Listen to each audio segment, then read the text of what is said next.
민수기 26장입니다. 출애굽기 12장 2절부터 민수기 36장에 이르는 광야 생활 40년 여정을 간략하게 요약하면 다음과 같습니다. 제1년 1월 14일 출애굽했죠. 6월절이죠. 제1년 2월 15일 신광야에 도착합니다. 제1년 3월 1일이라고 보는 게 좋을 것 같은데요. 시내산에 도착합니다. 제2년 1월 1일 성막의 완성과 봉헌이 이루어집니다. 그리고 한 달간 레위기를 반포하죠. 제2년 1월 14일 최초의 6월절을 준수합니다. 민수기 주해에서 민수기 9장 1절 5절에 이 부분들이 뒤에 나와 있다는 점 말씀드렸습니다. 그리고 민수기 1장 1절에 보면 제2년 2월 1일 1차 인구조사를 합니다. 제2년 2월 14일 늦은 6월절 준수를 하는데요. 6월절을 지키지 못한 분들을 배려하기 위한 거였죠. 제2년 2월 20일 시내산을 출발합니다.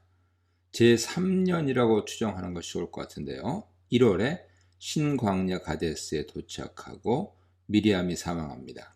그리고 민수기 21장부터 33장 사이에 38년간 신의 광야 유랑 시대입니다. 그리고 민수기 20장으로 다시 되돌아와서 28절 이하에 제40년 5월 1일 아론이 사망합니다. 제40년 5월 이후에 아랏 격파 사건, 불뱀 사건, 아르논 도하, 모압 광야, 아모리와 바산 격파가 나옵니다.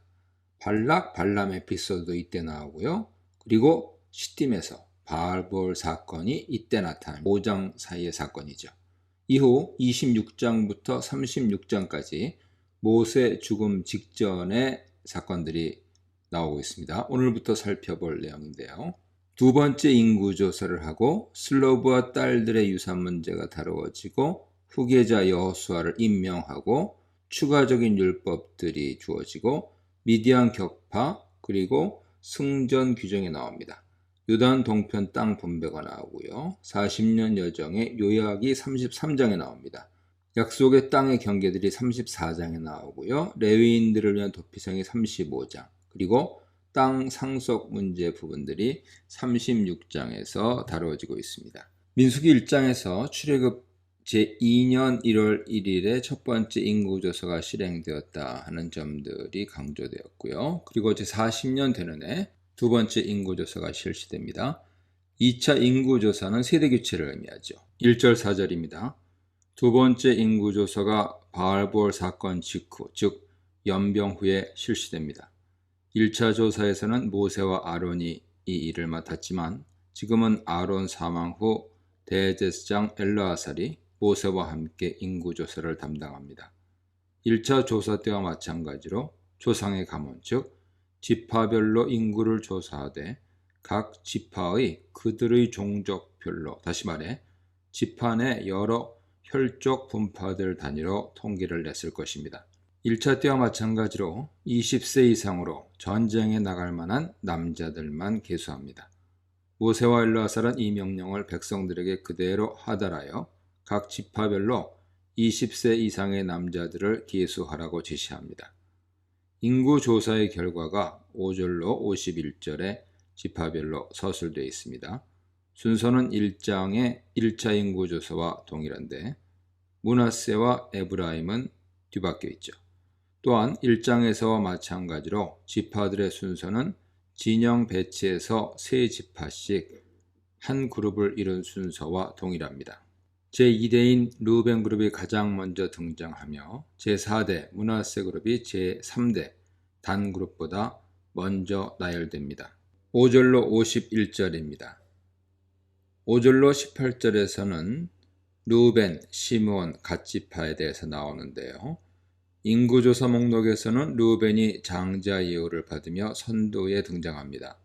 르우벤으로부터 비롯된 여러 종족 후손들에 대해서는 도표를 참조하시고요.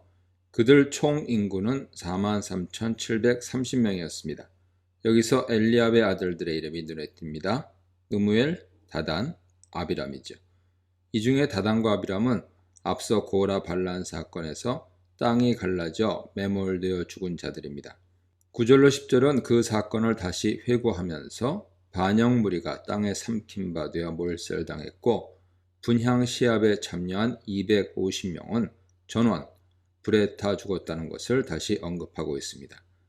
그러나 가장 중요하고 인상적인 진술은 고라의 아들들은 죽지 않았다는 것이죠. 민수기 16장 32절은 땅이 입을 열어 고라에게 속한 모든 사람과 그들을 삼켰다고 기록하지만 현재 본문은 고라의 아들들이 하나님의 은혜로 생존했다고 진술합니다. 살아남은 고라 자손들은 훗날 큰 축복을 받죠. 그들은 성전 음악을 맡았고 많은 아름다운 시편 시들을 남겼습니다. 또한 사무엘이 고라의 후손이었다는 사실은 매우 놀랍게 생각됩니다. 역대상 6장 34절이야 참조하세요. 시므온 인구 총수는 59,300명, 갓은 45,500명으로 확인됩니다. 19절로 27절은 유다, 이사갈, 스불론, 유다 그룹 인구 통계입니다. 유다와 관련해서는 에르와 오난의 죽음에 대한 지목이 눈길을 끕니다. 28절로 41절은 므낫세, 에브라임, 베냐민 인구 통계입니다. 42절로 51절은 단, 아셀, 납달리 인구 통계입니다. 1차와 2차 인구 조사 사이에 총 인구 변동은 거의 없습니다. 이는 광야에 거듭된 배반에도 불구하고 하나님 약속에는 변함이 없었다는 것을 증거하고 있습니다. 므낫세 지파 인구가 가장 많이 늘었고 시므온 지파는 거의 반으로 줄었습니다. 이것은 바알볼 사건에서 음행을 저지르다가 죽은 시므리가 시므온 지파에 속했기 때문일 수 있습니다. 이미 야곱 예언에서 시므온은 세겜 사람들에게 잔인한 폭력을 행사했던 전력으로 인해 저주를 받고 야곱 중에서 나뉘고 이스라엘 중에 흩어질 운명으로 예언되어 있었습니다. 남북으로 이스라엘이 분열될 때 시므온 지파가 북쪽으로 흡수되면서 사라지는 비극의 암시로 보입니다. 전체적으로 1차 조사 때는 60만 3,550명, 2차 조사 때는 60만 1,730명입니다. 이 가운데 유다, 이사갈, 스불론, 므낫세, 베냐민, 단, 아셀 지파가 총 59,200명 증가했고요. 르우벤, 시므온, 갓, 에브라임, 납달리 지파가 총 6만 1,020명 감소함으로써 모두 1,820명이 감소하여 이러한 차이가 드러나고 있습니다.